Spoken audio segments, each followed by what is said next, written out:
Dear student, তোমরা যারা ডিপ্লোমাতে ভর্তি হতে চাচ্ছ, অ্যাডমিশন পরীক্ষার জন্য তোমাদের সবচেয়ে গুরুত্বপূর্ণ বিষয়টি হচ্ছে অ্যাপটিটিউড টেস্ট।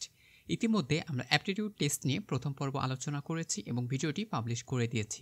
তোমরা সেই ভিডিওটি ইতিমধ্যে দেখেছো এবং বুঝতে পেরেছো যে অ্যাপটিটিউড টেস্টটা আসলে কি, কিভাবে কাজ করে। তারই ধারাবাহিকতায় আজকে আমরা দ্বিতীয় পর্ব আলোচনা করব এবং অ্যাপটিটিউড টেস্টে তোমাকে দক্ষ করে তোলার জন্য এই পর্বটি তোমাকে অনেকটা সহযোগিতা করবে। তুমি যদি নতুন হয়ে থাকো dear student, welcome to my YouTube channel accounting fighter, এবং চ্যানেলটি সাবস্ক্রাইব করে দিবে যাতে করে সকল ধরনের আপডেট তোমার কাছে সবার আগে পৌঁছাতে পারে। ডিয়ার স্টুডেন্ট, বেশি দেরি করবো না, আমরা খুব সহজেই দেখে নেব অ্যাপটিটিউড টেস্টটা কি, কিভাবে কাজ করে, এবং এই পর্বে আমরা আরও ডিপলি আলোচনা করব অ্যাপটিটিউড টেস্ট। তোমরা যারা অ্যাপটিটিউড টেস্টে আরও দক্ষ হতে চাও, তোমার প্রিপারেশনটা আরও ভালোভাবে নিতে চাও, তাহলে অবশ্যই পিডিএফ কালেক্ট করো। পিডিএফটি পাওয়ার জন্য অবশ্যই তোমাকে আমার হোয়াটসঅ্যাপে নক করতে হবে। তুমি হোয়াটসঅ্যাপে নক করলেই এবং তুমি যদি টাকা পেমেন্ট করে দাও তাহলে তুমি অবশ্যই পিডিএফটি পেয়ে যাবে এবং তুমি তোমার সেরা প্রস্তুতি নিতে পারবে বলে আশা করছি। সরি স্টুডেন্ট, তাহলে চলো আমরা অ্যাপটিটিউড টেস্টটি দেখে নিই।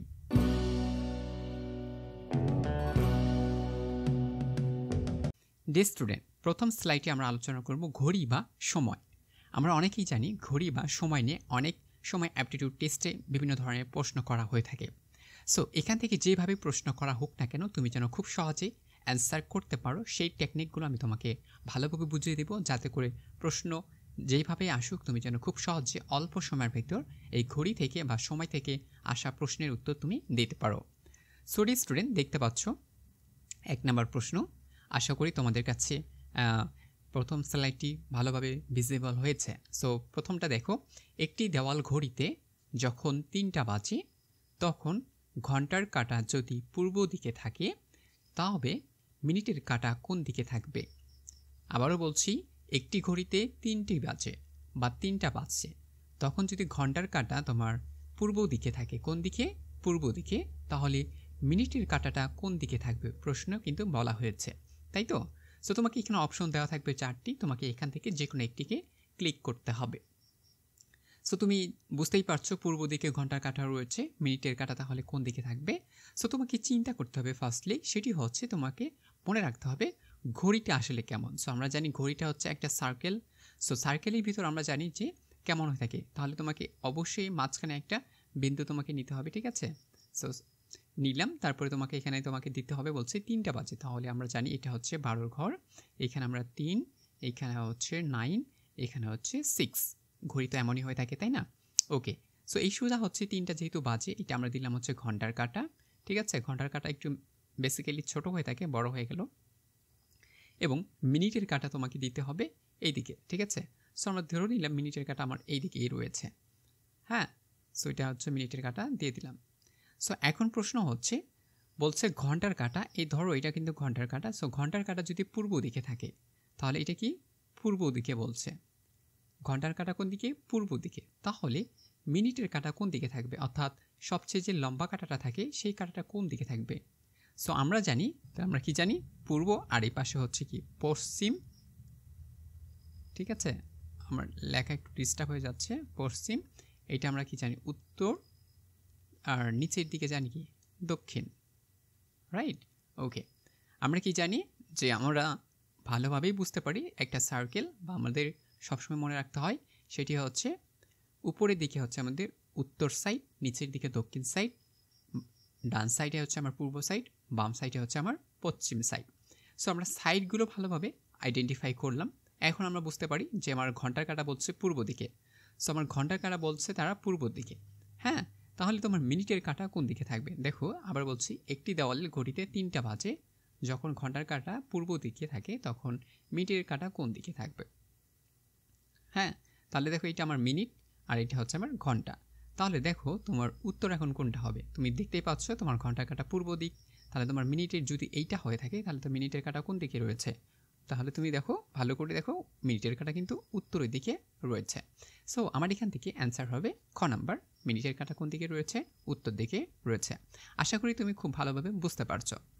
তোমাকে আগে ভালোভাবে সার্কেলটা দেখতে হবে। তুমি যদি একটা কম্পাস দেখো, ঠিক আছে, তাহলে তুমি কিন্তু এটা বুঝতে পারবা যে এটা কোন সাইড, উত্তর দিক, পূর্ব দিক। বেসিক্যালি এটা কিন্তু সাধারণত এরকম হয়ে থাকে। হ্যাঁ, সো আমরা এখন বুঝলাম যে পূর্ব সাইড আমাদের এইটা, যদি পশ্চিম সাইড এটা হয় তাহলে উত্তর সাইড এটা, দক্ষিণ সাইড এটা। সো ঘন্টার কাঁটা যেহেতু 3 দিক অর্থাৎ পূর্ব দিকেই রয়েছে, তাহলে মিনিটের কাঁটা কোন দিক হবে?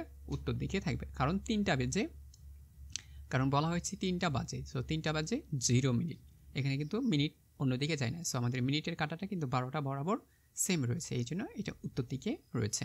সো এটার পরবর্তীতে আমরা আরও একটি দেখি প্রশ্ন, তাহলে আরও বিষয়টি ক্লিয়ার হবে। ঠিক আছে, ওকে স্টুডেন্ট, এবার 2 নম্বর প্রশ্নটি দেখো, তাহলে তুমি বিষয়টি আরও ক্লিয়ারভাবে বুঝতে পারবে।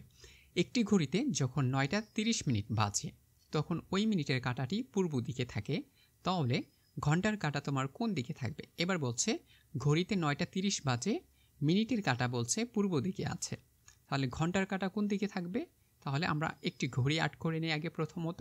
ঠিক আছে, সো আমরা ঘড়িটা আট করে নিলাম। এবার 9টা বাজে, সো আমরা 9টা দিই, তারপর হচ্ছে 3, এইদিকে হচ্ছে 12, আর এদিকে হচ্ছে 6। ওকে, এখন বলছে 9টা 30 বাজে। সো 9টা 30 মানে কি? এইখানে তো 9টা, তাই না? 9টা যেহেতু 30 বাজে, সরি, সো যেহেতু 9টা তোমার কি বাজে? 30 বাজে, তার মানে সে কী করেছে? এখান থেকে আর সোজাসুজি থাকছে না। সো মেনলি কিন্তু এখানে থাকার কথা ছিল।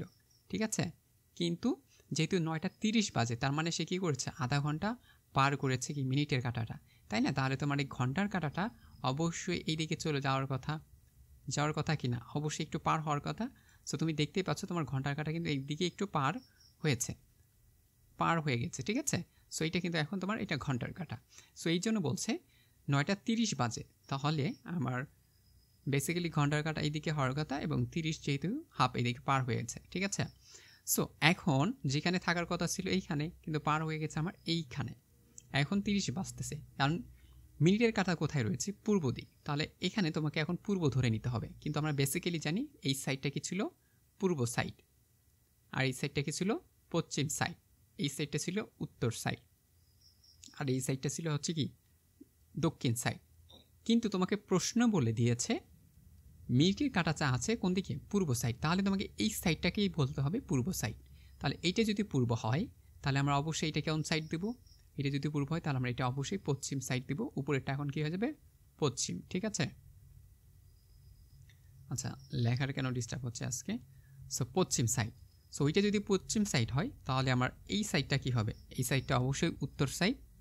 ঠিক আছে, আর এটা হয়ে যাবে তখন দক্ষিণ সাইড। ঠিক আছে, সো আশা করি তুমি বুঝতে পারছো। মানে প্রশ্ন যেহেতু তোমাকে পূর্ব সাইড বলেই দিয়েছে মিনিটের কাঁটাটা, তাহলে তুমি এই সাইডটাকে পূর্ব ধরবা। পূর্ব ধরে তোমাকে অ্যান্সার করতে হবে, ওইটা হচ্ছে তোমার পশ্চিম, এদিকে তাহলে তোমার উত্তর, আর এই সাইডটা হয়ে যাচ্ছে তখন কি? দক্ষিণ সাইড। সো তাহলে এই দিকে যদি দক্ষিণ হয়, তাহলে আমাদের ঘন্টির কাঁটা তাহলে হচ্ছে দক্ষিণ পূর্ব, ঠিক কি না? তাহলে আমার এইটার উত্তরটা হচ্ছে এখন কি? দক্ষিণ, আর এখানে ছিল কি? পশ্চিম, তাহলে দক্ষিণ পশ্চিম। এটা হচ্ছে খ নম্বর অ্যান্সার। আশা করি তুমি বুঝতে পারছো। ঠিক আছে, তাহলে দেখো তোমাকে ডিয়ার স্টুডেন্ট আবারও বলছি ক্লিয়ার করে, একটা ঘড়ি রয়েছে। আমরা জানি সাধারণত এদিকে কি হয়? উত্তর সাইড হয়, এইদিকে হচ্ছে তোমার দক্ষিণ সাইড হয়। ঠিক আছে, আর এদিকে পূর্ব হয়, আর এদিকে হচ্ছে পশ্চিম হয়। এটা কিন্তু সাধারণত হয়ে থাকে, বাট কিন্তু প্রশ্নে এখন বলছে যে তোমার মিনিটের কাঁটা যেহেতু এদিকে রয়েছে, তখন এটা দক্ষিণ সাইড না হয়ে গেছে কি? পূর্ব সাইড, অর্থাৎ নাম চেঞ্জ হয়ে গিয়েছে। সেটা পূর্ব সাইড হয়ে গেল, তাহলে পূর্বের বিপরীত কী হবে? অবশ্যই তোমার পশ্চিম। তাহলে তোমার পূর্ব সাইডটা কী হয়ে গেলো? পরিবর্তন হয়ে গেল। পরিবর্তন হওয়ার কারণে আমাদের নামগুলো পরিবর্তন হয়ে গেল। যেহেতু প্রশ্ন আমাদের যে সাইডটা যেদিকে বলবে আমাকে, তখন ওই সাইডটা ওইদিকে ধরে নিতে হবে। কিন্তু যদি প্রশ্নে সঠিকভাবেই বলে থাকে যে রাউন্ড, তাহলে আমরা রাইট সাইড পরে নিচে এইভাবে একদম যেটা সঠিক সেটা আমরা দিয়ে কাজটা করব, তাহলে আমাদের হয়ে যাবে। সো এখানে তোমাকে অবশ্যই উত্তর করতে হবে দক্ষিণ এবং পশ্চিম। আশা করি বুঝতে পারছো। সো আরও একটি প্রশ্ন দেখি, তাহলে বিষয়টা আরও ক্লিয়ার হবে। এবার দেখো, এটা কিন্তু আরেক ধরনের প্রশ্ন। ঠিক আছে, 3 নম্বর বলছে 2টা 30 মিনিট বাজে, অর্থাৎ 30 মিনিটের সময় ঘড়ির কাঁটা ও মিনিটের কাঁটার মধ্যে কত ডিগ্রি কোণ উৎপন্ন করে? এটা কিন্তু অনেকবার আসে, সো এসে থাকে, এবার আসতে পারে। সো এখন বলছে 2টা 30 মিনিটের সময় বাজে, সো ঘন্টার কাঁটা ও মিনিটের কাঁটার মধ্যে কত ডিগ্রি কোণ উৎপন্ন করে? বিষয়টা মাথায় রাখবা, তাহলেই হয়ে যাবে। ঠিক আছে, সো ঘন্টার কাঁটা আর মিনিটের কথা যখনই বলবে, আবার বলছি ঘন্টার কথা আর মিনিটের কথা যখনই বলবে, তখন তোমার মাথায় অবশ্যই থাকতে হবে সেই বিষয়টা হচ্ছে কি? 60 মিনিট আর হচ্ছে 11। ঠিক আছে, এই দুটো জিনিস তুমি যদি মাথায় রাখতে পারো তাহলে তুমি কিন্তু এটা ক্যালকুলেশন করতে পারবা, কোনো সমস্যা হবে না। ঠিক আছে, ওকে। এবার দেখো বলছে 2টা 30 মিনিট সময়, অর্থাৎ কোন ডিগ্রি কত ডিগ্রি কোণ উৎপন্ন করবে। সো একটা ঘড়ি তোমার হচ্ছে 360 ডিগ্রি হয়ে থাকে। ঠিক আছে, কিভাবে হয়ে থাকে এখন একটু খেয়াল করো। আমরা জানি কি সমকোণ কত 90 ডিগ্রি, তাহলে এই পাশেও কত 90 ডিগ্রি, তাহলে এই পাশে যদি 90 এই পাশে 90, তাই না? আবার এইটা যদি নিচের দিকে আসে এইদিকেও 90, আবার এদিকেও 90, তাহলে 90 90 কত হচ্ছে, এখানে 90 এখানে 90 এখানে 90, অর্থাৎ তোমার 360 ডিগ্রি হচ্ছে। সো একটা ঘড়ি মোট ডিগ্রি হচ্ছে কত 360 ডিগ্রি। সো আমরা নিলাম 360 ডিগ্রি। এখন বলছে 2টা 30 বাজে, সো এখানে 12, এখানে হচ্ছে 3, এখানে 6, এখানে হচ্ছে 9। ঠিক আছে, এখন বলছে 2টা 30 বাজে, সো এখানে 2টা ধরো এই যে এখানে, এখন তোমার এখান থেকে আসলো 30 বাজে, তো এটা মিনিটের কাটা আর এটা হচ্ছে ঘন্টার কাটা। সো 2টা 30 বাজে মানে কি 2টার মাঝামাঝি চলে আসছে, তাহলে আমরা এখানে দিলাম। ঠিক আছে, এখন বলছে কত ডিগ্রি কোণ উৎপন্ন করে। সো ডিয়ার স্টুডেন্ট মনে রাখো এখানে কিন্তু 5 করে আমরা জানি যে দেওয়াল ঘড়ি যে 5 করে কিন্তু ঘরগুলো আগায়, 5 10 এরকম করে। তাহলে এটা যদি 1 হয় তাহলে মানে এখানে কত আছে 5, এখানে 10, এখানে হচ্ছে কি 15, তারপরে এখানে 4 20, এখানে হতো কি 25, এখানে হচ্ছে কি 30, তারপরে 35, এখানে 40 50 55 60। সো প্রত্যেকটা এই যে 12 থেকে একে আসতে এখানে কতগুলো ডিগ্রি উৎপন্ন হয়েছে, এখান থেকে এখানে কতগুলো ডিগ্রি উৎপন্ন হয়েছে, এখান থেকে কতগুলো ডিগ্রি উৎপন্ন হয়েছে, তোমাকে এখন কিন্তু সেটা বের করতে হবে। সো আমরা জানি একটা ঘড়ির অল টোটাল ডিগ্রি হচ্ছে 360, কিন্তু এখানে ঘড়ির কত আওয়ার রয়েছে 12 আওয়ার রয়েছে। সো আমরা 12 দিয়ে ভাগ করবো, তাহলে আমরা জানি যে 3 12 কত হয় 36। সো একটা করে জায়গা এখান থেকে আসতে এখান থেকে জায়গা আসতে তোমার কত ডিগ্রি কোণ উৎপন্ন হয় 30 ডিগ্রি করে উৎপন্ন হচ্ছে। ঠিক আছে, তার মানে একটা জায়গায় তোমার আসতে কত ডিগ্রি উৎপন্ন হচ্ছে 30 ডিগ্রি করে উৎপন্ন হচ্ছে। তাহলে বলছে ঘন্টার কাঁটা ও মিনিটের কাঁটার মধ্যে কত ডিগ্রি উৎপন্ন হবে কোণ। তাহলে এই যে এখান থেকে তুমি দেখতে পাচ্ছ এইখান থেকে এতটুকু জায়গায় আসতে কত ডিগ্রি কোণ উৎপন্ন হয়েছে, এখান থেকে এতটুকু জায়গায় আসতে তোমার কত ডিগ্রি কোণ উৎপন্ন হয়েছে সেইটা তোমাকে বের করতে হবে। সো এইটা শর্টকাট ট্রিক্সটা হচ্ছে আমরা কিন্তু হিসাব করেও বের করতে পারি, বাট আমরা শিখবো হচ্ছে শর্ট ট্রিক্স করে। সো যেহেতু ঘন্টা এবং মিনিট একসাথেই বলেছে এই জন্য আমরা একটা নিয়ম আছে সেই নিয়মটা ফলো করব। সেই নিয়মটা হচ্ছে তুমি একটু জাস্ট মনে রাখবা তাহলেই হবে। ঘন্টা যেটা হবে ঘন্টাকে তুমি কি করবা, যেহেতু আমার এখানে বলছে 2 ঘন্টা অর্থাৎ 2টা বাজে, তাহলে 2 গুণন হচ্ছে কত 60, ঘন্টাকে 60 দিয়ে গুণ করব।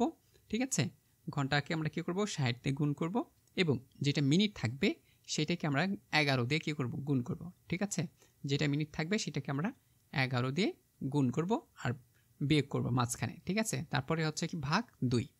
সো আমি বিষয়টা আবার ক্লিয়ার করে দিই। 60 এটা হচ্ছে আওয়ার থাকবে, মাইনাস হচ্ছে 11 এটা হচ্ছে মিনিট থাকবে, আর এটা হচ্ছে ভাগ। মেন সূত্রটা হচ্ছে এইটা, যতগুলো ঘন্টা থাকবে তুমি শুধু এখান থেকে গুণ করে দেবা। ঠিক আছে, এখান থেকে গুণ, এখান থেকে গুণ, আর 2 দিয়ে কী করবা ভাগ করবা। সূত্র কিন্তু এইটা, আবার বলছি সূত্র হচ্ছে এইটা। সো এখন দেখো 2 ঘন্টা বলছে, আমরা 2কে কী বলবো 60 দিয়ে গুণ বিয়োগ, তারপরে হচ্ছে 30 মিনিট। ঠিক আছে, তাহলে 30 গুণন হচ্ছে 11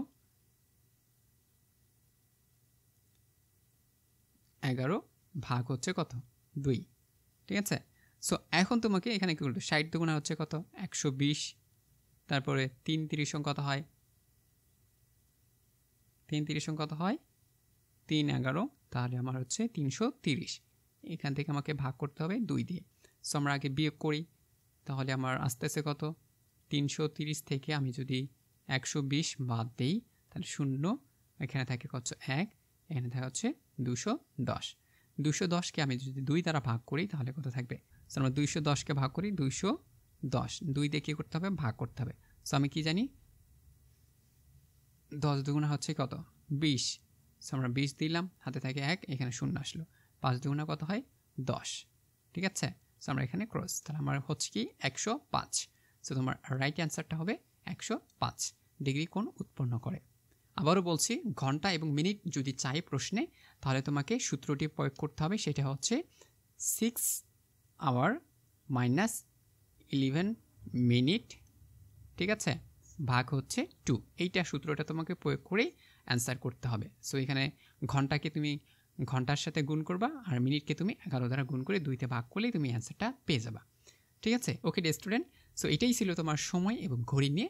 আর বিস্তারিত তুমি যদি আরও জানতে চাও তাহলে তোমাকে অবশ্যই পিডিএফটা কালেক্ট করতে হবে। তুমি পিডিএফটা কালেক্ট করো, তাহলে তুমি আরও বিস্তারিতভাবে জানতে পারবে, কারণ ওখানে আমরা এক্সারসাইজ করেছি অনেকগুলো করে। আমি জাস্ট এখানে তোমাদের জাস্ট একটা করে ড্যামো দিচ্ছি। ঠিক আছে, ওকে।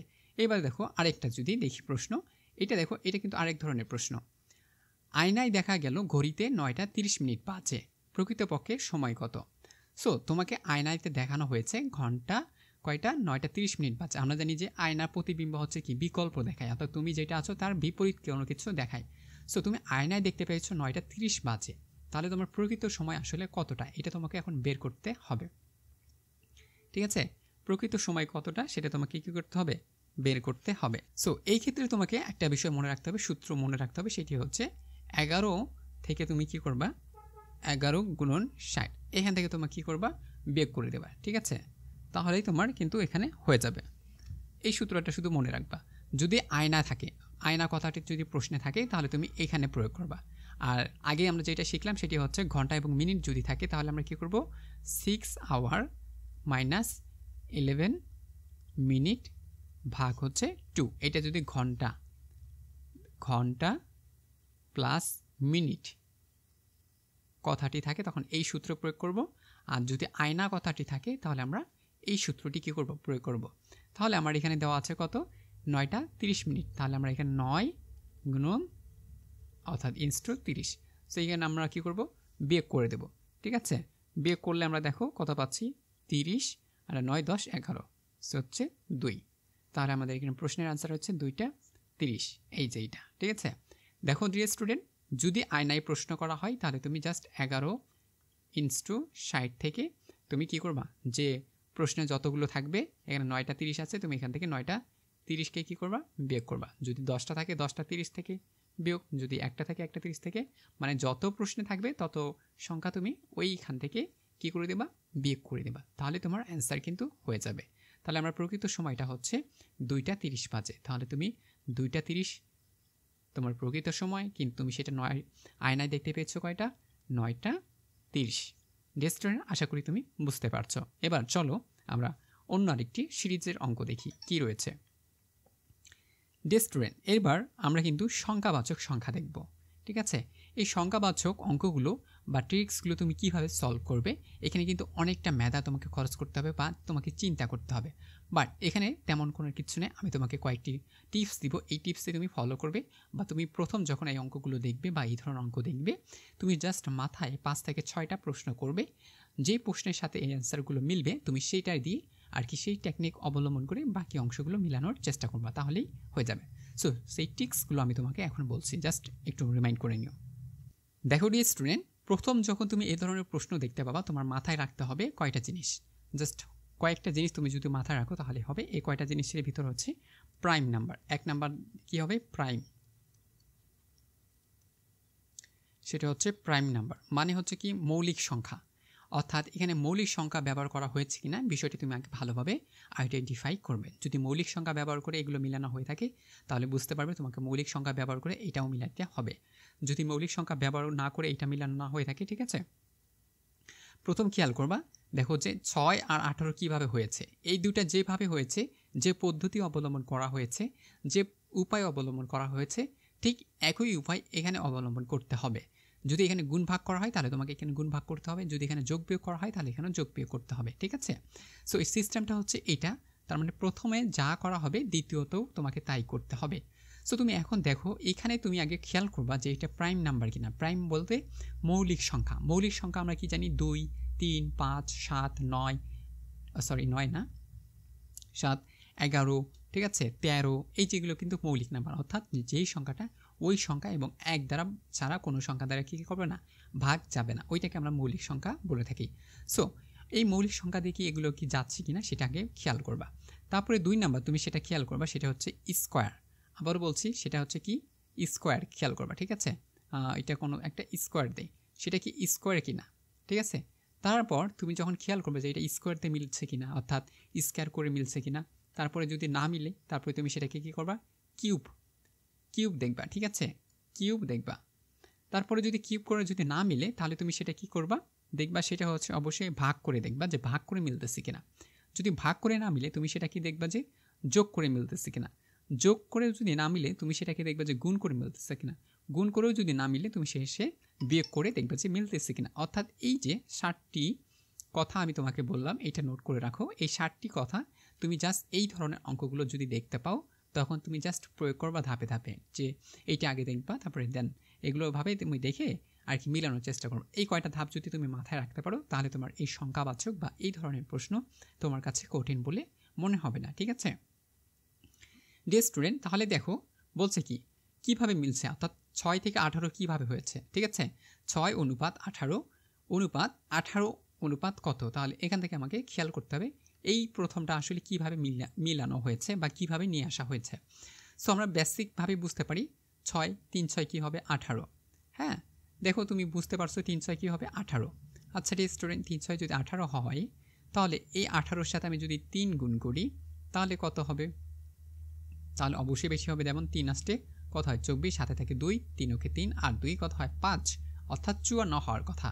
বাট আমার এই যে নৈবেদিক অপশনে 54 কি আছে না স্যার, তাহলে তোমার যেহেতু 54 নাই তাহলে তোমার এই ট্রিক্সটা কি হচ্ছে না। তাহলে তোমাকে কী করতে হবে, উপায়টা পরিবর্তন করতে হবে বা তোমার যে টেকনিকটা রয়েছে সেটা কি করতে হবে, পরিবর্তন করতে হবে। তাহলে তোমাকে মাথায় কী করতে হবে, খেয়াল করতে হবে। দেখুন আমি কি করলাম, সেটা গুণ করলাম, গুণ করেও কিন্তু আমার মিলল না, তাহলে আমাকে কী করতে হবে, একটু স্কোয়ার করে দেখেছি স্কোয়ার করে মিলে কি না বিষয়টা, ঠিক আছে। তারপরে যদি স্কোয়ার করে না মিলে আমাকে কী করবো, কিউব করে যদি না মিললে ভাগ করে না মিললে যোগ করে না মিললে গুণ করে না মিললে ভাগ করব, এই যে সরি এটা বিয়োগ হবে। সো বিয়োগ করব, এইভাবে এগুলো দেখে আমরা কী করব, বাকি অংশগুলো কাজ করার চেষ্টা করব। সো এখন আমরা দেখি যে আমাদের মিললে কিনা, ঠিক আছে। সো স্টুডেন্ট, আমি যদি এখানে 6কে কী করি স্কোয়ার করি, 6কে স্কোয়ার করলে কী হয় 6 6 36, সরি সো 6 6 কী হয় 36, তাই না। আচ্ছা এই সংখ্যাটা 18 কীভাবে হলো বা কেমনে আসলো বিষয়টা যদি আমরা মাথায় নেই তাহলে কিন্তু আরও আমাদের কাছে বিষয়টা ক্লিয়ার হয়ে যাবে, ঠিক আছে। এবার খেয়াল করো তো, সরি 3 গুণন 6, 3 6 কী হয় 18, তাহলে কি এইবার উপায়টা দেখো মিলতেছে কিনা, আমরা এই টিকটা একটু খেয়াল করি। আমরা তো প্রথমে গুণ করলে আমরা 18 পেয়েছিলাম, কিন্তু দ্বিতীয়বার যখন আমরা দ্বিতীয় ধাপে গেলাম তখন কিন্তু আমরা পাচ্ছি না, কারণ আমাদের 54 অপশনে নেই, তার মানে প্রথম টিক্সটা আমরা পারিনি। এবার আমরা দ্বিতীয় কী করলাম, স্কোয়ার করলাম, সো 36 হচ্ছে, তাহলে আমার এখানে 36 নাই। সো এই 18টাকে মিলানোর জন্য আমরা কী করলাম, আবার এই 36টাকে আলাদা আলাদা করে কী করলাম, গুণ করলাম, অর্থাৎ 3 গুণন 6কে করলাম 18। সো আমি দেখলাম যে আমার মিলে যাচ্ছে, তাই না। যেহেতু মিলে যাচ্ছে এই ট্রিক্সটা আমি কি এবার দ্বিতীয় অপশনে কি প্রয়োগ করতে পারি কিনা, অবশ্যই প্রয়োগ করতে পারি। তাহলে আমি 18কে যদি স্কোয়ার করি, স্কোয়ার বলতে আমাদের বোঝাচ্ছে 2টা 18 হবে, তাহলে আমি এখানে 2টা 18 দিলাম, এইটা 18 গুণ করলে আমার যা আসবে সেইটা আমাকে এখানে কি করতে হবে, লিখতে হবে, ঠিক আছে। সো আমরা যদি স্কোয়ার করলে আমাদের আসবে কত, সেটা একটু দেখো, আসতেছে হচ্ছে 324। তুমি যদি 18কে 18 দ্বারা গুণ করো তাহলে তোমার কত আসবে, 324 আসবে, ঠিক আছে। এখন ডিয়ার স্টুডেন্ট 324, কিন্তু আমার এখানে অপশনে তো 324 নাই, তাহলে আমরা এখানে কিন্তু আরেকটা অপশন প্রয়োগ করেছিলাম, যে এখানে কী করেছিলাম, গুণ করেছিলাম। তাহলে 324 সংখ্যাটাকে আমরাও এখানে গুণ করি, তাহলে 3 2 গুণন 4 কী করলাম, গুণ করে কী কত হয় দেখি, 3 দুগুণা কত হয় 6, 6 4 কত হয় 24। আবার খেয়াল করো এই যে 3 গুণন 2 গুণন 4, দেখো 3 গুণন 2 গুণন 4 করে আমরা কী করেছি 24 মিলিয়েছি, তাহলে আমাদের এখানে হচ্ছে কি 24। এখন আমরা অপশনে খেয়াল করে দেখি যে আমার 24 আছে কি না, অবশ্যই আছে, তাহলে 24 রাইট। সো ডিয়ার স্টুডেন্ট, তাহলে আমরা কি বুঝতে পারলাম, প্রথমে আমরা স্কোয়ার করে আমরা পাচ্ছি হতে কত 36, অর্থাৎ এই সংখ্যাটাকে আমরা কী করলাম, আবার গুণ করলাম, ঠিক আছে। আমরা কী করলাম, আবার গুণ করলাম, তারপরে আমরা কিন্তু বাকি অংশটুকু মিলাইতে পারছি। তার মানে আগে আমরা স্কোয়ার করলাম, তারপরে গুণ করেছি, তারপরে আমরা কী করেছি, মিলাইছি। সো এই প্রয়োগটা আমরা কী করেছি, আবার দ্বিতীয়ভাবে প্রয়োগ করে দেখি, এখানেও মিলছে, তার মানে আমরা উত্তর পেয়েছি কত 24। আশা করি তুমি প্রথম ধাপটা বুঝতে পেরেছ। আরও ক্লিয়ার হওয়ার জন্য আমরা পরবর্তী প্রশ্নটা দেখে নিই। ডিয়ার স্টুডেন্ট, এবার তুমি কিন্তু আবারও দেখতে পাচ্ছ এই ধরনের প্রশ্ন। সো তোমাকে আমি বলেছি প্রথমে তুমি আগে খেয়াল করবা কি প্রাইম নাম্বার কি না, ঠিক আছে, প্রাইম নাম্বার কিনা, তারপরে তুমি খেয়াল করবা স্কোয়ার করা যাচ্ছে কিনা, তারপরে খেয়াল করবা সেটা কিউব করা যাচ্ছে কিনা, ঠিক আছে, কিউব করা যাচ্ছে কিনা, তারপরে আমরা কি করব সেটা ভাগ করা যায় কিনা, 5 নাম্বার আমরা কি করব গুণ করা যায় কিনা, 6 নাম্বার আমরা কি করব যোগ, 7 নাম্বারে সেটা আমরা শেষে কি করব বিয়োগ করব। এই যে 7টি ধাপ তুমি যদি মাথায় রাখতে পারো তাহলে তুমি কিন্তু খুব সহজে অ্যান্সার করতে পারবে। ঠিক আছে, এখন দেখো 3 আছে, 9 মিলাইতে গেলে কি করতে হবে? আমরা সাধারণত যদি কল্পনা করি 3 গুণন 3 যদি আমরা গুণ করি তাহলে আস্তে আস্তে কত 9, সো আমরা সহজেই মিলাইতে পারছি কত 9। কিন্তু এই প্রয়োগটা যদি আমি এখন এখানে করি তাহলে আমার 5 গুণন কত দিতে হবে 3, তাহলে 3 5 কত 15 প্রয়োগ করলাম, কিন্তু আমার এখানে কি অপশনে 15 আছে? 15 নেই। তাহলে আমাকে কি করতে হবে? বিষয়টা দেখো, আমরা অনুপাতের অঙ্ক মানে জানি কি সমপরিমাণ সংখ্যা দ্বারা দুইটিকে কি করতে হয় গুণ করতে হয়। তুমি এখানে যে সংখ্যা দ্বারা এখানে গুণ করবা ঠিক এখানেও ওই একই সংখ্যা দ্বারা তোমাকে কি করতে হবে গুণ করতে হবে, এটাকেই বলা হচ্ছে অনুপাত। সো তোমরা অবশ্যই অনুপাতের অঙ্কগুলো করেছো, সেইটাকেই সংক্ষেপে এইভাবে তোমাকে অ্যাপটিটিউড টেস্টে দেওয়া হবে। ঠিক আছে, সো প্রথমে আমরা এই নিয়মটা ফলো করলাম, সো এটা আমার যাচ্ছে না, তার মানে এটা হচ্ছে কি ক্রস। তারপরে আমরা এখন দ্বিতীয় একটা স্টেপ নেই, তাহলে আমরা স্টেপ করব দ্বিতীয়। সো স্টেপ দ্বিতীয়তে আমরা একটু খেয়াল করি আমরা কি করতে পারি। সো আমরা চিন্তা ভাবনা করি যে আমরা যেহেতু আমরা কি করলাম গুণ করলাম, গুণ করেও আমাদের মিলছে না, তাহলে আমরা এবার কি করব? ঠিক আছে, এমন কিছু করব যাতে আমাদের মিলে। সো আচ্ছা আমরা কিছু করি, এটাকে কি করি স্কোয়ার করি। স্কোয়ার করলে কি হচ্ছে 3 3 3 3 9, ঠিক আছে। সো আমাদের এখানে কি হচ্ছে 9। আবার 5কে যদি আমি স্কোয়ার করি তাহলে হচ্ছে কি 25, এখানে কি 25 আছে? নাই। তাহলে আমার স্টেপ দ্বিতীয়টাও কাজ করছে না, তাহলে আমরা স্টেপ কত 3 নাম্বার স্টেপ। ঠিক আছে, স্টেপ কত আমরা আবার 3 নাম্বার। তাহলে 3 আমি কি বলেছিলাম কিউব করা যায় কিনা, দেখো এবার কিউব করি। 3কে কিউব করলে কত হয়? 3 কিউব বলতে 3টা 3কে কি করতে হবে গুণ করতে হবে। সো 3টা 3কে গুণ করলে তোমার কত আসবে? 3টা 3কে গুণ করলে আমার আসবে কত 27। ঠিক আছে, সো দেখো এখানে কি 27 আছে? নাই। তুমি যদি এখানে একটু চিন্তা করো বা ভাবো তাহলে কীভাবে এখানে 9কে বানানো যায় এই 27 থেকে, তাহলে তুমি খেয়াল করো 2 আর 7 যদি আমি যোগ করি তাহলে কি 27 আসে কিনা, সরি 9 আসবে কিনা? 2 আর 7 যোগ করলে কত হয় 9। তাহলে দেখো তো এখানে আমার 9 আছে কিনা, অবশ্যই আছে, তাহলে মিলাইতে পারছি। আচ্ছা এই ট্রিক্সটা আমি এখন এইটার জন্য প্রয়োগ করে দেখি মিলাইতে পারি কিনা। ওকে, তাহলে আমরা 5কে কী করব কিউব করলাম। 5কে কিউব করলে 5 বার অর্থাৎ 3 বার তোমাকে 5কে কী করতে হবে গুণ করতে হবে, তাই না? সো তুমি গুণ করে এখন কত পাচ্ছ বিষয়টা একটু খেয়াল করো। সো তুমি গুণ করে কত পাচ্ছ 125। কত আসবে আমাদের 125। এই যে সংখ্যাটা আসলো এই সংখ্যাটা এখন আমাকে কি করতে হবে ওই একই নিয়মে প্রয়োগ করতে হবে। তাহলে আমি 1 যোগ 2 যোগ 5, ঠিক আছে, তাহলে 1 2 এ কত হয় 3 আর 5 কত হয় আমাদের 8। তাহলে দেখো আমার এখানে কি করতে হচ্ছে 8 হয়ে যাচ্ছে। তাহলে আমার অ্যান্সার কি হবে খ নাম্বার অ্যান্সার। আবারও বলছি খ নাম্বার কি হবে অ্যান্সার হবে। তাহলে দেখো আমরা 3 ধাপে কিন্তু অঙ্কটা করতে পারলাম। কিন্তু তুমি কি ধাপে ধাপে এভাবে করবে না, তোমাকে জাস্ট মাথার ভিতরে করে নিতে হবে আসলে তুমি মিলাইতে পারছো কি না, জাস্ট তোমাকে ওইভাবে আর কি মাথার ভিতরে করে জাস্ট মিলাই দিতে হবে। আমি কিন্তু তোমাকে খুব সুন্দর করে বুঝানি গুণ করে হচ্ছে না, স্কোয়ার করলাম স্কোয়ার করে হচ্ছে না, তারপর আমি কী করলাম কিউব করলাম। এই জন্য বললাম এই যে 7টা ধাপ তুমি যদি মাথায় রাখতে পারো তাহলে তুমি কিন্তু খুব সহজে অঙ্কটা করে নিতে পারবে। ওকে, পরবর্তীতে আরেকটি প্রশ্ন দেখি। ডিয়ার স্টুডেন্ট, এবার তুমি কিন্তু আরও একটি সুন্দর প্রশ্ন দেখতে পাচ্ছ। সেম কাহিনী তোমাকে আবারও দেওয়া হয়েছে অনুপাতের অঙ্ক। অনুপাতের অঙ্ক দেখে বুঝতে হবে তোমাকে কী করতে হবে। সো এবার আমি কিন্তু এই অপশনগুলো আর লিখে দেবো না, কয়টা ধাপ রয়েছে তুমি অবশ্যই কমেন্টে জানাবে। এখন দেখো এমন কি করলে আমাকে 6 থেকে 12 মিলাইতে হবে। সো এই জায়গায় আমি যে প্রয়োগটা করব আমাকে সেম প্রয়োগ এখানেও করতে হবে। ঠিক আছে, সো আমরা দেখি 6-এর সাথে সাধারণত গুণ করলে আমাদের কি আসে 12।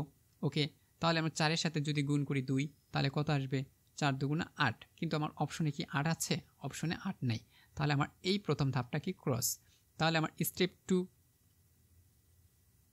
তাহলে আমরা স্টেপ 2 নিয়ে যাই। স্টেপ 2 আমি কি বলেছি স্কোয়ার। 6কে আমরা স্কোয়ার যদি করি তাহলে আসবে কত 36, কিন্তু এখানে আছে 12। আচ্ছা 12 আছে, তাহলে আমি কি যদি এটা যোগ করি, যোগ করলে কত হয় 3 6 কত হয় 9 হচ্ছে, এখানে কিন্তু 9 নাই, তাই না? সো এখানে কিন্তু 9 নাই, তাহলে আমার এখানে কিন্তু ওই প্রয়োগটাও হচ্ছে না। তাহলে আমরা আরও কি করতে পারি, কি করব এখন চিন্তা করো। তাহলে এইটাও হচ্ছে না, তাহলে আমার স্কোয়ারও কিন্তু বাদ। ওকে, তাহলে স্টেপ আমরা কত যাব 3। তাহলে স্টেপ আমরা 3-তে যাব। 3-তে কী বলেছিলাম? কিউব করতে হবে। ওকে, আমরা কিউব করে দেখি। 6 গুণন 6 গুণন 6, ঠিক আছে? কিউব করলে আমার কত আসবে? কিউব করলে তোমার কত আসতেছে সেটা একটু খেয়াল করো, ঠিক আছে? তাহলে কিন্তু তুমি বুঝতে পারবা। সো কিউব করলে আমার আসবে, আমরা যদি একটু কিউব করি তাহলে আমরা জানি 6 6 কত হয়? 36। আবার এই 36কে যদি 6 দ্বারা গুণ করি, 6 6 কত হয়? 12, 2 হাতে থাকে 1, তাহলে 3 6 18, আর একে হচ্ছে কত? 19।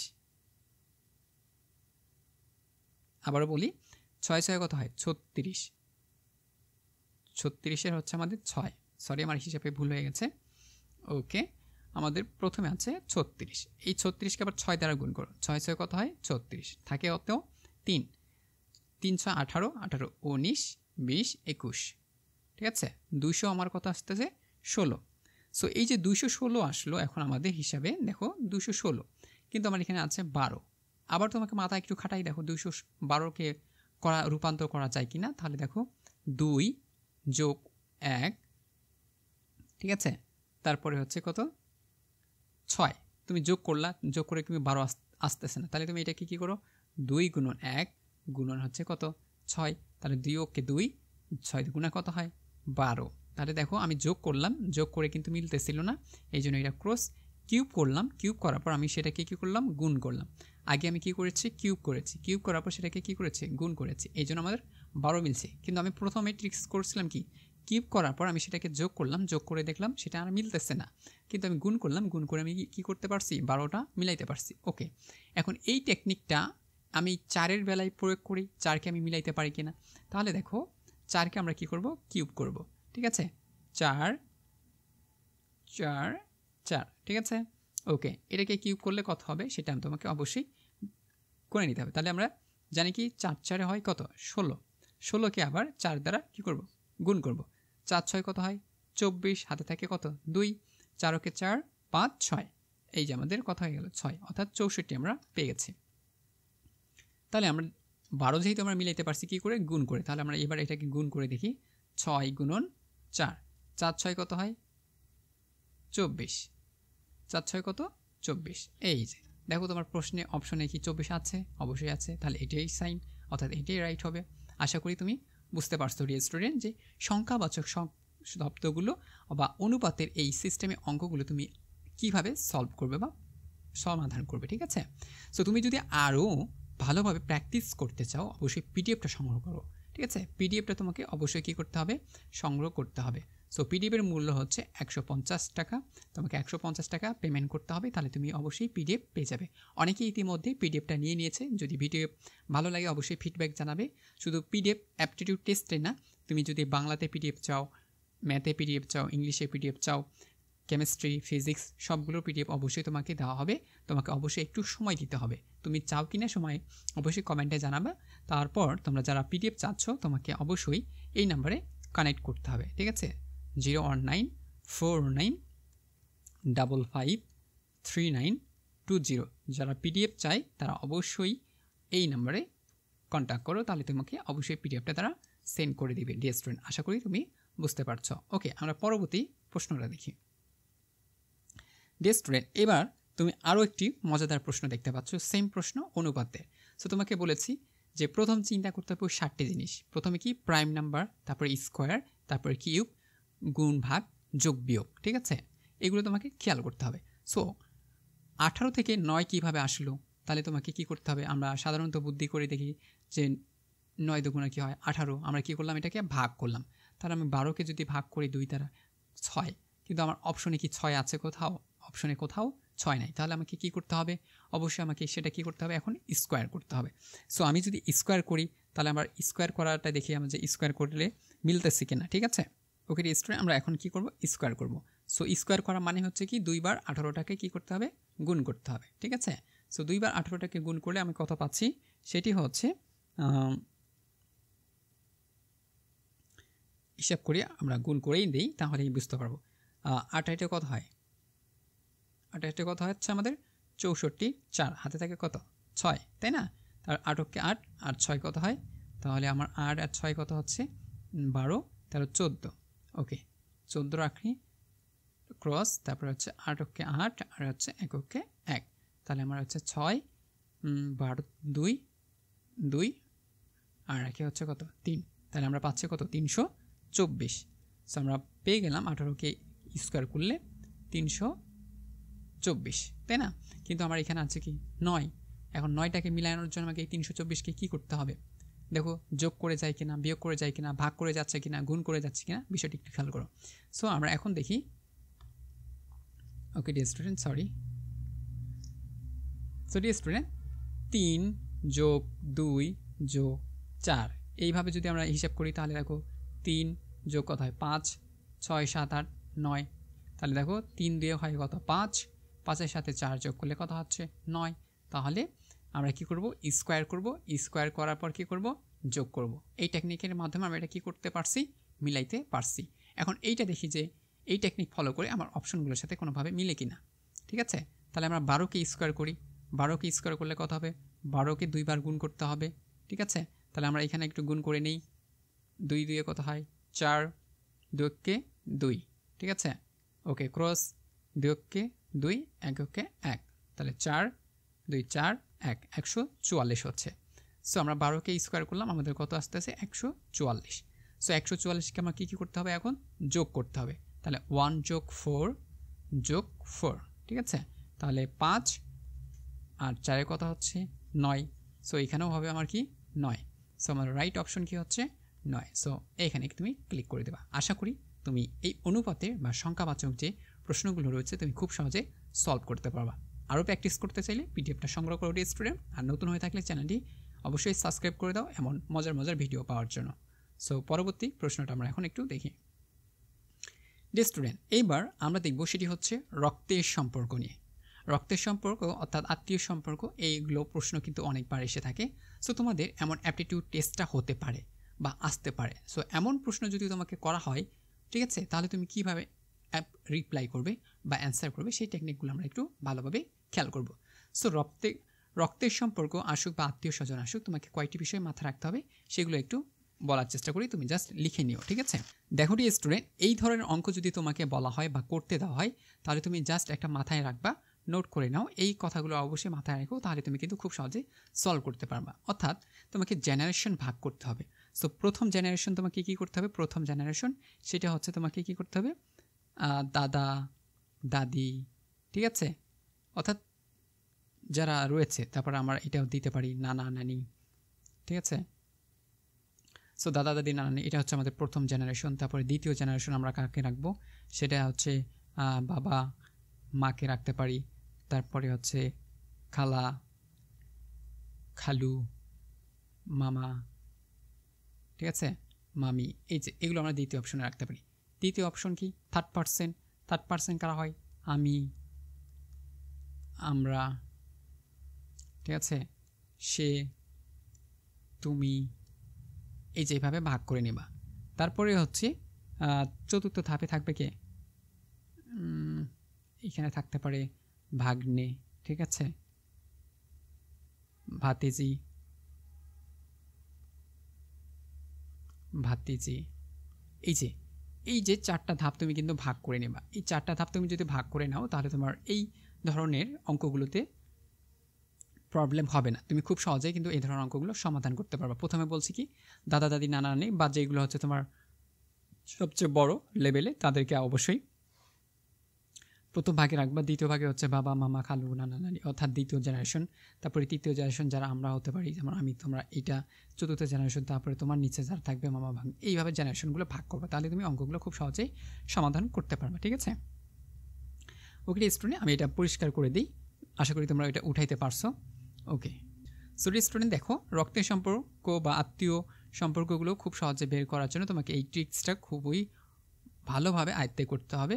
তুমি যদি ভালোভাবে আয়ত্তে নিয়ে আসতে পারো, তাহলে তুমি কিন্তু খুব সহজে অঙ্কগুলো করতে পারবা। ঠিক আছে, ওকে, এবার আমরা দেখি যে আসলে আমরা কিভাবে এটা করতে পারি। খেয়াল করো স্টুডেন্ট, বলছে রেহেনা বলল যে কামালের বাবা, আবার বলছি রেহেনা বলল, কে বলছে? রেহেনা বলছে। কাকে বলছে? কামালের বাবা। আর বাবা, কামালের বাবার বাবা হয় আমার বাবা। রেহানা কামালের কে? প্রশ্নটা এখন দেখো, বোন হয়, মা হয়, ফুফু হয়, দাদি হয়। এখন তোমাকে বের করতে হবে। দেখো কে বলছে? রেহানা বলল, তাহলে রেহেনা, ঠিক আছে, রেহা বললাম। তাহলে রেহানা বলল কাকে বলছে? কামালের বাবা, বাবার বাবা। তাহলে হচ্ছে এটা হচ্ছে কামাল। কামালের উপরে কে থাকবে? অবশ্যই তার বাবা থাকবে। এর বাবার উপরে কে থাকবে? অবশ্যই তার বাবা থাকবে। ঠিক আছে, আমরা এখানে দাদা দিলাম। ঠিক আছে, এই যে আমি বললাম যে জেনারেশন ভাগ করে নেবা। সো কাকে প্রশ্ন করা হয়েছে? কামাল। কামালের উপরে কে থাকবে? তার বাবা থাকবে। সো কামালের বাবার বাবা কে হবে? অবশ্যই তার কি হবে? দাদা হবে। ঠিক আছে, তাহলে তার উপর কি থাকতেছে? তার দাদা। এবার খেয়াল করো, রেহানা, রেহানা বলছে কি কামাল, কামালের বাবা। সো এই যে কামাল, কামালের বাবা, বাবার বাবা কে হয়? তার মানে দাদা, তার বাবা হচ্ছে। তাহলে এই যে দাদাটা আছে এটা কার বাবা? রেহানার বাবা। তাহলে রেহানা কোন জেনারেশনে পড়বে? অবশ্যই তোমার এই যে দ্বিতীয় জেনারেশন বাবা। তাহলে এইখানে তোমার কে পড়তেছে? রেহানা। ঠিক আছে, কারণ এইটা তো ফার্স্ট জেনারেশন, দাদা দাদের নানা নানি, আর বাবা মামা ফুফু ফাপুই যেভাবেই আছে সেটা তোমাকে কী করতে হবে? এই জেনারেশনে দিতে হবে, তাই না? তাহলে এই জেনারেশনে পড়লে কি হচ্ছে? রেহানা, রেহানা তাহলে বাবার সাথে, তার মানে আমার বাবার বন্ধু, সরি বোন হচ্ছে। তাহলে কামালের কি হবে? কামালের কি হবে? এখানে দেখো ফুপু আছে, তাহলে কামালের হচ্ছে কি? ফুপু হবে। আবারও বলছি, দেখো রেহানা বলল যে কামালের বাবা। সো তুমি প্রশ্নে লেখো কামাল, কামালের বাবা। সো এক ধাপ তোমাকে কি করতে হবে? উপরে যেতে হবে, কামালের বাবা। তাহলে আমি কামালের বাবা দিলাম। ওকে, কামালের বাবা, তার বলছে কামালের বাবার বাবা। সো কামালের আবার উপরে আরেকজনকে আছে, তার বাবা। তাহলে তার বাবা দাও। এই বাবাটাকে অবশ্যই দাদা, দাদা কি না? হ্যাঁ। সো এখন দেখো রেহানা বলছে আমার বাবা। সো রেহানা হচ্ছে তার মেয়ে, এর মেয়ে। কার মেয়ে? এই যে এর মেয়ে। তো এটা হচ্ছে কি? রেহানা। তো রেহানাকে যে কামালের বাবা, তাহলে রেহানা তারই বোন। তাহলে একই জেনারেশন হবে কি না? অবশ্যই একই জেনারেশন। তাহলে কামালের কী হবে? তাহলে তার কামালের কী হবে? ফুফু হবে। আশা করি তুমি বুঝতে পারছো। ওকে, নেক্সট প্রশ্নটা আমরা দেখি। এবার দেখো একটি প্রশ্ন খুব সুন্দর। একজন মহিলা একজন পুরুষকে ইঙ্গিত করে বলল, একজন মহিলা একজন পুরুষকে ইঙ্গিত করে বলল যে ওই পুরুষের পিতা হলো আমার শ্বশুর। পুরুষটির সাথে মহিলাটার সম্পর্ক কি? তাহলে তুমি যদি পারো অবশ্যই কমেন্টে জানিয়ে দেবে ডিয়ার স্টুডেন্ট 10 নম্বর কী হবে। সো এখন দেখো একজন মহিলা। সো ধরো এখানে একজন মহিলা দিলাম, ঠিক আছে। আমি কি করছি? জেনারেশন কিন্তু আগে ভাগ করে নিবা, ঠিক আছে, মনে মনে জেনারেশন ভাগ করবা। সো এইটা দেখো একজন মহিলা কাকে বলছে? একজন পুরুষকে বলছে, পুরুষ। সো একজন মহিলা একজন পুরুষকে কি করে বলছে? ইঙ্গিত করে বললেন ওই যে পুরুষ, ঠিক আছে, পুরুষের পিতা। এই পুরুষের কি হবে? পিতা। তাহলে এই যে পুরুষ পিতা বলতে এক ধাপ উপরে, তাহলে পিতা দিলাম, ঠিক আছে। পিতা বলতে এক ধাপ উপরে, পুরুষের পিতা হলো আমার শ্বশুর। এই যে পুরুষের পিতা, এই পিতাটা কার শ্বশুর? এই মহিলাটার কি শ্বশুর, ঠিক আছে। তাহলে এই মহিলাটার কি হয়? শ্বশুর। তাহলে পুরুষটির সাথে মহিলার সম্পর্ক কি? এখানে অপশনে কি আছে? পিতা, পুত্র, স্বামী, ভাই। কোন অপশনটি হবে? কোন অপশনটি হবে? দেখো পুরুষটির পিতা যদি এই পিতা হয়, অর্থাৎ পুরুষটির পিতা হচ্ছে, হ্যাঁ, আর এই পুরুষটি আবার কার শ্বশুর হচ্ছে? এই মহিলাটার। তাহলে এই পুরুষের সাথে মহিলাটার কি সম্পর্ক? পুত্র হচ্ছে? পুত্র তো হচ্ছে না। স্বামী, ভাই, পিতা। তাহলে কি হচ্ছে? অবশ্যই এটা হচ্ছে কি? স্বামী অপশন হচ্ছে। আবারও দেখো মহিলা পুরুষ। এখন প্রশ্নটা ভালো করে পড়ো। একজন মহিলা একজন পুরুষের দিকে ইঙ্গিত করে বলল, এই যে পুরুষটাকে দেখাই দিল, ঠিক আছে, দেখিয়ে বলল যে ওই যে পুরুষটা তুমি দেখতে পাচ্ছ বা আপনি দেখতে পাচ্ছেন, ওই পুরুষের যিনি পিতা, এই পুরুষটার যিনি পিতা। তাহলে এক ধাপ উপরে কে? পিতা। এই পিতা আমরা কাকে বানাইছি? অবশ্যই যারা বাবা লেভেলের রয়েছে, বাবা, মা, ঠিক আছে, খালু, খালা, ফুফা, ফুফি, এই লেভেল অর্থাৎ জেনারেশন, ঠিক আছে। তাহলে এই যে জেনারেশনটা আমরা বানাইছি, এই বলছে এখন পিতা হলো ওই পুরুষের পিতা। তাহলে এই যে পুরুষ, পুরুষের পিতা, পিতাটা কার শ্বশুর? মহিলাটার শ্বশুর। তাহলে এই যে পিতাটা, এটা কার শ্বশুর? এই মহিলাটার শ্বশুর। তাহলে এটা যদি শ্বশুর হয় মহিলাটা, এই পিতাটা, তাহলে এই মহিলার সাথে এই পুরুষের সম্পর্ক কি? যেহেতু এইটা শ্বশুর, তাহলে অবশ্যই এটা কি হবে? স্বামী হচ্ছে। আশা করি বুঝতে পারছো। যদি না বুঝেও তাহলে পরের প্রশ্নটা দেখো, আরও ক্লিয়ার হতে পারবে। এবার দেখো আরও একটা সুন্দর প্রশ্ন 11 নম্বর, যদি তোমরা পারো অবশ্যই কমেন্টে রিপ্লাই করবে, ঠিক আছে। এবারে দেখো ক ও খ গ এর সন্তান, গ ক এর পিতা কিন্তু গ এর ছেলে নয়, খ গ এর কি হয়? আবার বলছি ক ও খ ভালো করে বুঝো। ক আর হচ্ছে খ, ক আর খ হচ্ছে গ এর সন্তান, তাহলে ক আর খ দিলাম, এই যে ক আর খ দিলাম, তাহলে এটা কি গ, ঠিক আছে। তাহলে ক আর খ কার সন্তান? এই যে গ এর সন্তান, ঠিক আছে। তাহলে ক আর খ হচ্ছে কি গ এর সন্তান। ওকে, এবার দেখো গ ক এর পিতা, এই গটা হচ্ছে কি ক এর পিতা, তাহলে এই ক এর পিতাকে গ, তাহলে হচ্ছে কি পিতা, ঠিক আছে। ক হচ্ছে কি ক এর পিতার নাম কি গ, দেখো ক এর পিতাকে গ বলছে কি ক এর পিতা, তাহলে ক এর পিতার নাম কি গ, কিন্তু খ গ এর ছেলে নয়, বলছে এই যে খটা রয়েছে খ কিন্তু আবার গ এর ছেলে না, দেখছো। আবারও বলি, এই যে ক আর খ কার সন্তান ছিল? গ এর সন্তান, এই জন্য দিলাম, এই যে দিলাম, এগুলো হচ্ছে কি সন্তান, তার মানে গ হচ্ছে কি পিতা, ঠিক আছে। গটা হচ্ছে কি পিতা। এখন বলছে কি প্রশ্নে ক হচ্ছে গ পিতা, তার মানে এই যে ক এর পিতাটার নাম কি গ, কিন্তু খ গ এর ছেলে নয়, ছেলে নয় মানে তার মানে সন্তান, সন্তান ঠিকই কিন্তু ছেলে না, তার মানে ছেলে যদি না হয় এই কিন্তু ছেলে না, তাহলে ছেলে নয়, তাহলে খটা কি অবশ্যই ছেলে না হলে কি হবে মেয়ে, যেহেতু এটা সন্তান ছেলে নয়, ঠিক আছে, তাহলে অবশ্যই কি এটা কি হবে মেয়ে, তাই না। যেহেতু ক আর খ গ এর সন্তান, ক খ কার সন্তান গ সন্তান, কিন্তু এইটার পিতা হচ্ছে গ, কিন্তু খটা হচ্ছে ছেলে নয়, তাহলে কি অবশ্যই মেয়ে হবে। সো এখানে কি হচ্ছে তাহলে খ ও গ এর কি হয়, খ গ এর কি হয়, তাহলে অবশ্যই পিতা হবে, ঠিক আছে। তাহলে কি হবে অবশ্যই পিতা হবে, কারণ ক আর খ দুটোই তো তার সন্তান, ঠিক আছে। তাহলে খ গ এর কি হয়, সরি এখানে অপশনে তোমার মেয়ে হবে, সরি এখানে মেয়ে হওয়ার কথা, পিতা না, পিতা তো তোমাকে আগেই বলে দিয়েছে এখানে মেয়ে হবে, কারণ যেহেতু ছেলে বলছে ছেলে নয়, ঠিক আছে, তার মানে কি অবশ্যই মেয়ে। কেন মেয়ে হবে, কারণ আগেই প্রথমে বলে দিয়েছে সন্তান, গ এর দুইটা সন্তান ছিল, একটার নাম ক একটার নাম হচ্ছে খ, সো ক যদি গ এর সন্তান হয় তাহলে খ গ এর সন্তান, কিন্তু বলা হয়েছে গ হচ্ছে ক এর পিতা, কিন্তু খ এর পিতা কি না সেটা তো আমরা জানি, কিন্তু বলছে যে খটা ছেলে নয়, তার মানে খটা ছেলে না, তার মানে এটা কে অবশ্যই মেয়ে, এই জন্য এটা বলা হয়েছে যে খ আর গ এর সাথে এর সম্পর্ক কি অবশ্যই তাহলে মেয়ে সম্পর্ক, ঠিক আছে। আশা করি তুমি বুঝতে পারছ। ওকে, নেক্সট প্রশ্ন দেখি।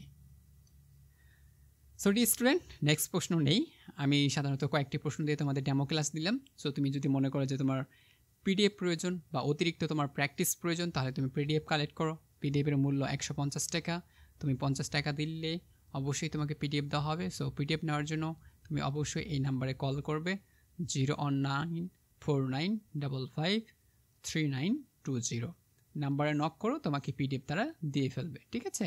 সো তুমি পিডিএফ চাইলে এখানে ফোন করো, তাহলে তোমাকে তারা পিডিএফ দিবে, অবশ্যই পিডিএফ নেওয়ার জন্য কিছু সময় দিতে হবে, ঠিক আছে।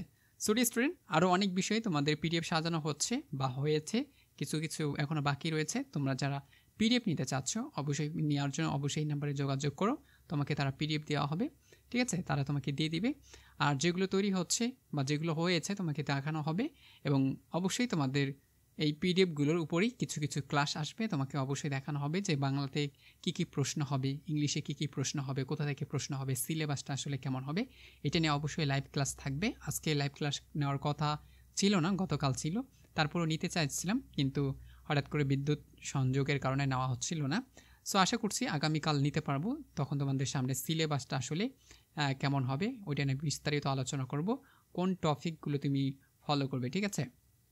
কোন টপিকগুলো বেশি করে ফলো করবে ভালো প্রিপারেশন নেওয়ার জন্য, বিষয়গুলো আমি তোমাকে তখন বিস্তারিত আলোচনা করে বোঝাবো স্টুডেন্ট, যাতে করে একজন দুর্বল স্টুডেন্টও কী করতে পারে, একজন ভালো প্রিপারেশন নিতে পারে, একদম 100% নিশ্চিতভাবে সে যেন পিডিএফ দেখে খুব সহজে বাসায় পড়ে যেন নিচে থেকে প্রিপারেশন নিতে পারে।